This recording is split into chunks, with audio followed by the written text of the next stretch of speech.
নমস্কার বন্ধুরা, সবাইকে জানাই শুভ সকাল। তো শুভ সকাল জানিয়ে নতুন একটা ভিডিও তোমাদের সামনে নিয়ে চলে এসেছি।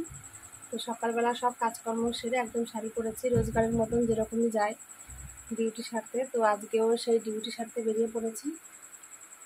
আর সকাল সকাল তোমাদের দেখাই,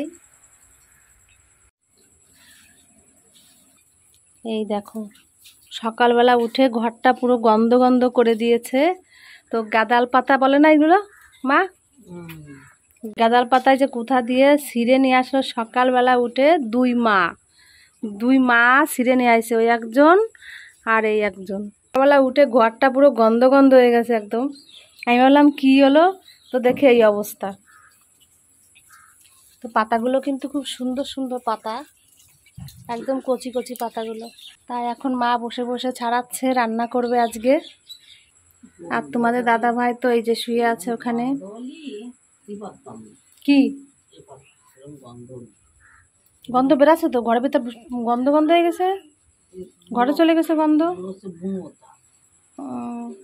এই যে হলো তোমাদের পুচকি বাবাই, দেখো ক্যামেরা দেখে পুরো মুখ ঢেকে দিচ্ছে যাতে না দেখতে পারে কেউ।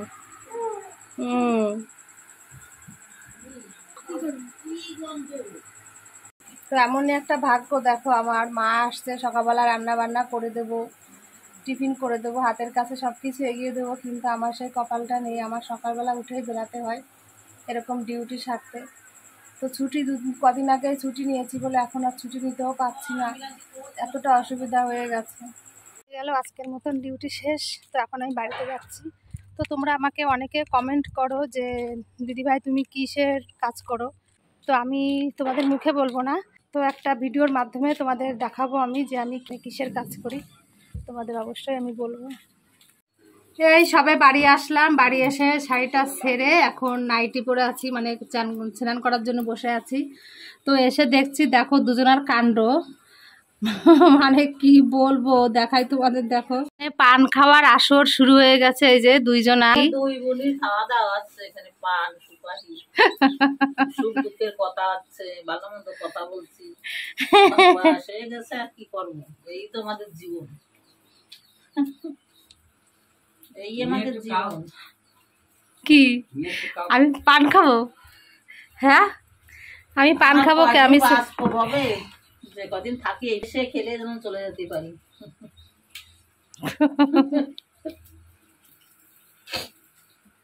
আর কি করবো, তা পানগুলো এরকম হলুদ হয়ে গেছে কিসের জন্য? কৃষ্ণ রাধে রাধে, খাও পান বেশি। তুমি কিছু বলো। ওই তো বললাম পান খাও বেশি করে। কে দেখাবে? পান তো তুমি খাচ্ছ, রাখি তুমি আর আমি খাই। তো তুমি তো এই পানটা খাও না? না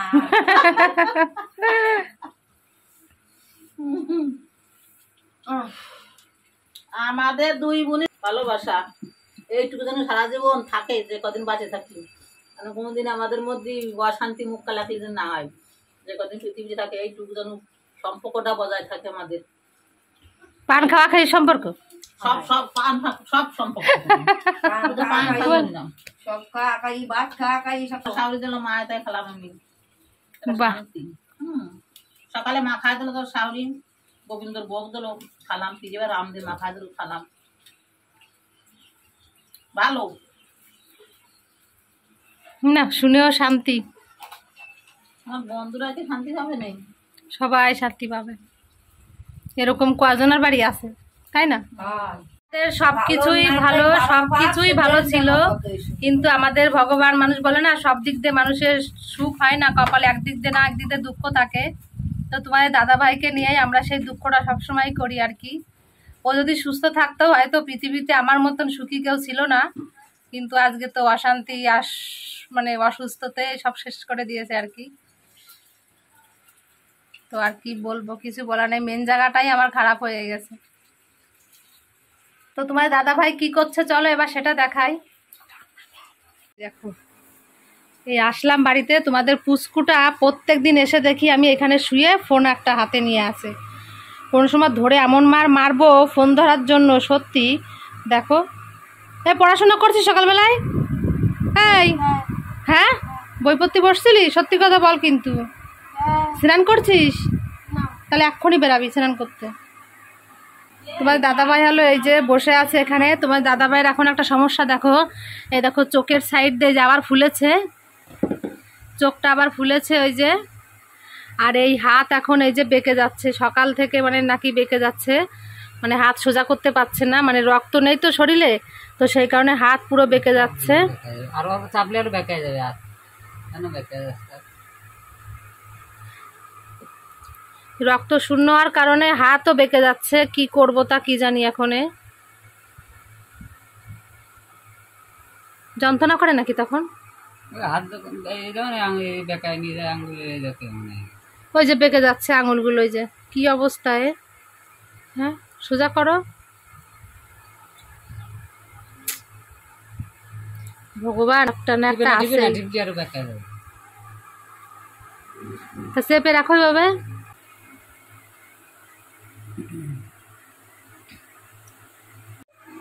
তা দেখলে তো কতটা শান্তিতে আছি আর কি। তো তোমার দাদা ভাইয়ের আজকে ওষুধও ফুরিয়ে গেছে, তো আজকে আবার ডাক্তারের কাছে যেতে হবে। যেতে গেলে কতগুলো টাকা দিয়ে ভিজিট দিতে হয়, মানে আমারই আর ভালো লাগে না এখন আর। তো ডাক্তারের কাছে যে এখনও কোনো পরিবর্তনও তেমন একটা বুঝতে পারছি না। প্রথম কদিন একটু ভালো ছিল মোটামুটি, তো আবার দেখছে কদিন ধরে মানে শরীরটা আবার খারাপ হচ্ছে। তো একটার পরে একটা তো লেগেই আছে মোটামুটি। তো আজকে আবার যাব ডাক্তারের কাছে, আমার আবার ঘরে কাজ আছে, ওগুলো সারবো, স্নান করব, তারপর রান্না বান্নাও ঘরে আছে, সেগুলো করে আবার যাব ডাক্তারের কাছে। তো চলো তোমাদের সঙ্গে আবার পরে কথা বলবো, আমি স্নানটা এখন করে আসি। এই স্নান করে তারপর রান্না বান্না করে খাওয়া দাওয়া করে একদম বসেছি। আজকে তোমাদের একটু ভিডিও করে দেখাবো মানে কি খাওয়া দাওয়া করলাম। তো সেটা করার সময় সত্যি কথা আজকে পাইনি, কারণ ঘরে এসে রান্না বান্নার প্রচুর চাপ ছিল, তো সেই কারণেই আজকে আর সময়টা হয়ে ওঠেনি। তো খাওয়া দাওয়ার পরে ওই কারণে তোমাদের সঙ্গে আবার কথা বলতে আসলাম। এখন এই মাথার চুল কটা পুরো ভেজা, মাথার চুল যদি আমার না শুকায় তো আবার মাথা যন্ত্রণা শুরু হয়ে যাবে, তো সেই কারণে পাখার নিচে একটু বসেছি। আর মা তো এই যে খাওয়া দাওয়া করেছে, এখন আমার কাছে এসে বসছে আর কি। তোমাদের দাদা ভাই মনে হয় বাইরে গেছে, ছেলে ওই যে। তো এখন সবাই একটু ঘুমোবে, আমাদের আবার কি বলো তো দুপুরবেলা খাওয়া দাওয়া করে সবাই আমরা একটু বিশ্রাম করি আর কি। তো সবাই ঘুমাবে, আমার আজকে আর ঘুম হবে না, কারণ আমাকে একটা ভিডিও এডিট করতে হবে, ছাড়তে হবে। এডিট তো করতে পারি না, যেরকম পারি মোটামুটি ওই আর কি করব। এখন বসে বসে আমি আর ঘুমোতে পারবো না, আবার ওটা করতে করতে আবার ডাক্তারের কাছে যাওয়ার টাইম হয়ে যাবে, তো আমাকে আবার রেডি হতে হবে তখন। আমাদের পুচকি সোনা এই যে চলে আসছে, দেখো আমাকে দাও। ওই দেখো পুচকি সোনার বায়না দেখো, এইমাত্র ভাত খেয়ে উঠেছে, আর উপর না কিনে দাও। এইমাত্র ভাত খেয়ে উঠলো, এখন বায়না করছে, এখন আবার আইসক্রিম খাবে। কি বলবো বলো তো? হ্যাঁ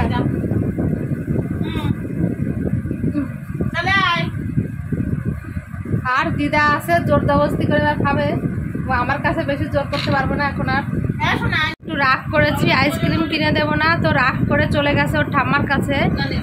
নিচে পয়সা, বাহ ওর জোর একদম ঠাম্মার কাছে, যা কিছু হবে না কেন দৌড়ে যাবে ঠাম্মার কাছে, ওর ঠাম্মাই সব। তো যাক, মা এখন যে পয়সাটা দিয়ে আসলো তারপর নিল, আর আইসক্রিম খাবে এখন। আর দিদা দিদা আছে তো ওই কারণে বায়নাটা বেশি করছে আর। ঘুম আজকে আর করতে পারলাম না, তো ভিডিও এডিট করতে করতে ভিডিও ছাড়তে ছাড়তে অনেকটা লেট হয়ে গেছে। তারপর ঘরে আবার কাজ ছিল, বিকালে দুপুরবেলা খেয়েছিলাম, বাসন কোসন ঘর ঝাড় দেওয়া, প্রচুর কাজ ছিল। তো জামা কাপড় এখনও ভাঁজ করতে পারিনি, সেটার সময় নেই। তো তোমার দাদা ভাইয়ের আবার দেরি হয়ে যাচ্ছে ডাক্তার দেখানোর, তো এখন আবার শাড়ি পরে বেরাতে হবে আমাকে। তো আমি এখন শাড়ি পরবো, আজকে অনেকটা দেরি হয়ে গেল এমনিতে। আর ছেলে তো সেই ঘুম দিচ্ছে, কোনো সারা শব্দ নেই আর কি, মানে ঠান্ডা পেয়ে একদম মজা মেরে ঘুমাচ্ছে। এদিকে তো আমার সব কাজকর্ম সারা হয়ে গেছে, এখন বেরিয়ে যাব ডাক্তারের কাছে আর কি। আর ছেলে ওখানে ঘুমোক, ততক্ষণ আমি রেডি হয়ে নিই, তারপর তোমাদের সঙ্গে আবার কথা বলছি। এই যে পুরো শাড়ি পরে রেডি হয়ে গেছি, তো এখন বেরিয়ে যাব ডাক্তারের কাছে তোমার দাদা ভাইকে নিয়ে। আর তোমরা অনেকেই বলো দিদিভাই তুমি কি সুন্দর শাড়ি পরো, সত্যি আমি শাড়িতে খুব পছন্দ করি, তো সেই কারণে আমি সবসময় শাড়ি পরার চেষ্টা করি আর কি। তো বাড়িতে যতক্ষণ থাকি ততক্ষণ তো একটু নাইটি পরি আর কি, আর না হলে যেখানে যাই না কেন সবসময় আমি শাড়ি পরার চেষ্টাই করি। তো এই শাড়িটা মায়ের শাড়ি, এই যে মা বলছে এই শাড়িটা পরে যা, তাই আমি এই শাড়িটা পরে যাচ্ছি আজকে। আর পিঙ্ক কালার তো আমার খুব পছন্দ, সেই কারণে পিঙ্ক কালারের শাড়ি পেয়েই মানে মোটামুটি পরে নিয়েছি আজকে আমি। দাদাভাই দাঁড়িয়ে আছে, ডাকছে ওখানে, তো ওষুধের ব্যাগটাই ফেলে রেখে যাচ্ছি আমি। এই যে ডক্টর রবিন বর্মন।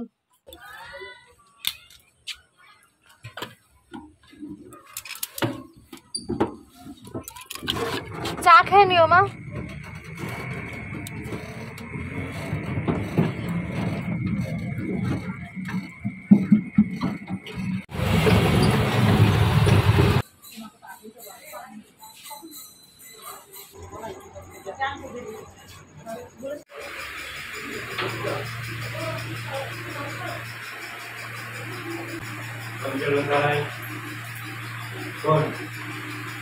এই ডাক্তার দেখানো হয়ে গেছে, ওষুধ দিয়েছে আবারও।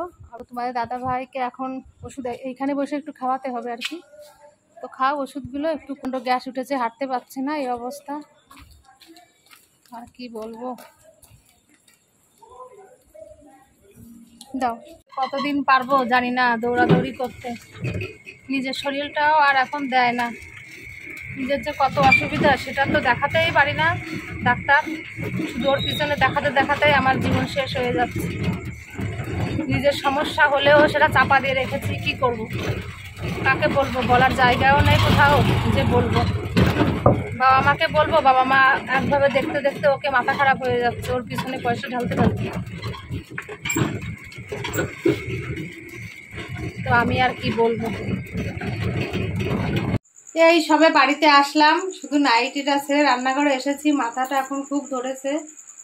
তো একটু চা করছি এখন আমি। তো মাও সন্ধ্যার সময় নাকি চা খায়নি, তো সেই কারণে একটু চা বসালাম, এখন একটু চা খাবো। খুব যন্ত্রণা দিচ্ছে মাথাটা। তো বিকালবেলা নবরত্ন তেলও নিয়েছি মাথায়, তো যন্ত্রণাটা কিছুতেই কমেনি, ওই কারণে একটু চা খাবো এখন। কি হলো দেখো, পাগল ছেলের কাণ্ড লাগছে তো আমার, কি বাবা গাল দুটো ব্যথা করে দিছে আমার। তো আজকে যখন বাড়িতে আসছিলাম তোমাদের দাদাভাই এমন জোরে গাড়ি চালিয়েছে, আমার তো খুব ভয় লাগছিল। তো বললাম যে একটু আস্তে চালা, আবার আমি গাড়িতে উঠলে ভীষণ জোরে জোরে চালালে না খুব ভয় পাই। তো সেই কারণে আমি বলছি একটু আস্তে চালা, বলছে না আস্তে চালানো যাবে না, আমি অ্যাক্সিডেন্ট করে মরতে চাই। বলো তোমরা এসব কথা কি সহ্য করা যায়? ও এরকম করে বলছে। তারপর আমি বললাম যে আমার একটা ছেলে আছে, ওর মুখের দিকে তো তাকাতে হবে, তুমি যদি এরকম করে এই সমস্ত কথা বলো। তো এইরকম ভাবে মানে মনটা এতটা খারাপ হয়ে গেছে আমাদের আর কি, মানে এখন আর বাঁচার প্রতি কোনো ইচ্ছা বিন্দু মাত্র নেই বললেই চলে। তো ছেলেটার মুখের দিকে তাকিয়ে এখন যেটুকু বাঁচার আর কি, ওর মুখের দিকে তাকিয়েই বাঁচতে হয়। তো এইভাবেই চলছে আমাদের জীবন আর কি। কথা বলতে পারছি না, আগে চাটা খেয়ে নি, ভীষণ যন্ত্রণা দিচ্ছে মাথাটা এখন। আর চোখে তো ঘুমের নেশা, আজকে দুপুরবেলা একটু শুতেও পারিনি, ওই কারণে ঘুম এসে গেছে এমনিতে আজকে, মানে খুব অসুবিধা হচ্ছে এখন।